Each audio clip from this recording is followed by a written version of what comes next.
or no ice? Yeah. Then we just go from there.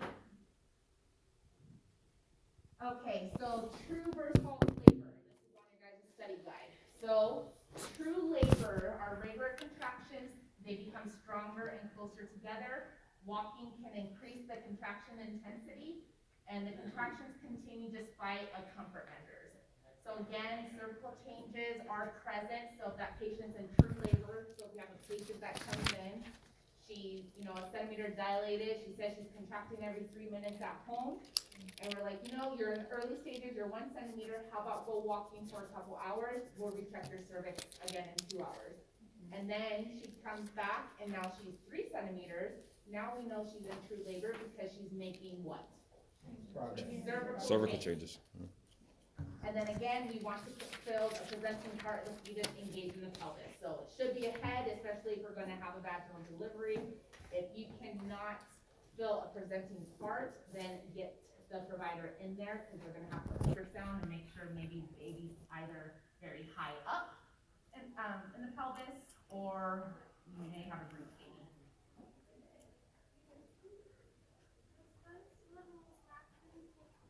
Our false labor, so usually our false labor contractions are weak and irregular. Walking or position changes may decrease intensity of the contraction. Contractions often stopped by comfort measures, so especially if they're contracting a lot, at a certain time of day, they're like, my contractions are coming every 3 minutes. Usually just have, especially if they're early stages of labor, the provider may even tell them, hey, keep hydrated, drink some water, eat a small snack, sit down, put your feet up, and kind of see what those contractions do. If those contractions stay there, then they can probably come in and get a cervical check, but those contractions just stop. Or if they go into the, a bath and they just kind of stop and they teeter out, then they know, early stages, maybe I'm not ready to go to the hospital just yet. And then there is no significant cervical change when it comes to, our false labor. So again, our patient comes in, she's 1 centimeter. We tell her, go walking for 2 hours. She comes back, she's still 1 centimeter. What do you think we're gonna do with that patient?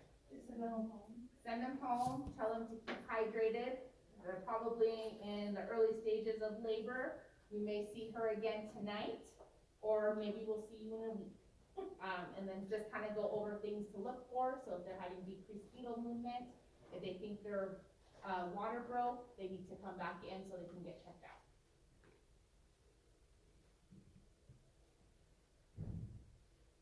And then we have our first stage of labor. So this is onset of labor until complete dilation. So your first stage of labor, just how to remember that, is from 0 centimeters to 10 centimeters until your patient is ready to push. So from 0 to 10 centimeters, our cervix at 0 to 3 centimeters, that's going to be our latent phase. Usually contractions are about 5 minutes apart or more, and the patient's pretty talkative at this point. So they're excited, like, oh my gosh, I'm 3 centimeters, this is so exciting. And they're kind of talking through these contractions. Our active phase, the cervix is typically is 4 to 7 centimeters, and that patient may be contracting every 2 to 5 minutes. Usually at this point, the patient becomes more apprehensive, intense, and they focus with those contractions with the pain that they're getting. So they may have like heavy breathing patterns. They may have their partner, doing that counter pressure just to kind of help them through that. So that's going to be our active phase. And then we have our transition phase. So our cervix is 8 to 10 centimeters dilated. The contractions are pretty strong, coming about every 2 minutes or so. The patient may feel out of control, so they may say, oh my God, I can't take it anymore. I need the epidural, I need something, please give me something. And they feel like they have to have a bowel movement. So usually when they tell you, if you have a patient that comes in, they're like, oh my gosh, I feel so much pressure, I need to have a bowel movement. What are you gonna do? Priority nursing. Get in the bed. Check the cervix. Well, yeah, make sure they're in bed and check the cervix, because they're probably ready to have a baby. So anytime you hear they have to have a bowel movement, that should be the first indicator. Oh my God, let me go check on that patient first. So priority nursing. Nope.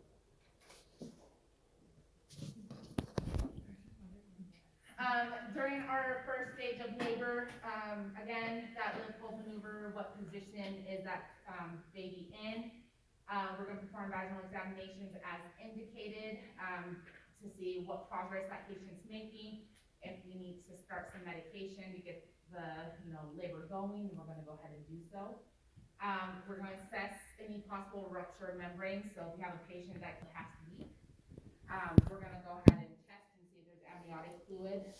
Usually the test is called an amnisure, especially if you guys go to press for clinical if you're in triage.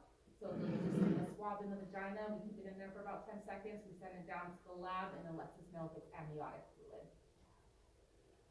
Perform bladder palpation and on a regular basis to prevent bladder distension. So definitely through the different stages of labor, typically are active in our transitional phase. Just make sure if our patient doesn't have an epidural at that point and they have no medication whatsoever, make sure they're getting up to the bathroom at least every 2 hours to relieve that bladder distension. Sometimes what you'll notice if the patient hasn't used a restroom in a while, you'll see sometimes the bladder is going to press against that uterus, and it can cause that uterus to have that, have contractions like back to back. And then, as your patient goes to the restroom, they release their bladder, you get back on, and then on the monitor, your contractions are coming like every 4 minutes. So definitely they should be boarding at least every 2 hours. And then if their membranes are ruptured, again, we're going to assess temperature every 2 hours, or if they're not ruptured, every 4 hours. So during the active phase, we're going to provide client fetal monitoring, frequent position changes, definitely to try and get that baby in a good position. Encourage voiding at least every 2 hours. I bolded that because that's very important. Encourage deep cleansing breath before and after pace breathing. We want them to stay relaxed. So especially, kind of we talked about last week, where if you have a patient that's just so tense, sometimes that cervix isn't going to want to dilate just because they're so tense through those contractions. So when they're having those contractions, we still want them to breathe and try and keep their body as relaxed as possible so they can get that baby to come down and make change to their cervix. And then we can provide non-pharmacological or pharmacological pain relief. Usually if I have a patient that says, I want no medication whatsoever, I'm going to do this naturally, I want nothing.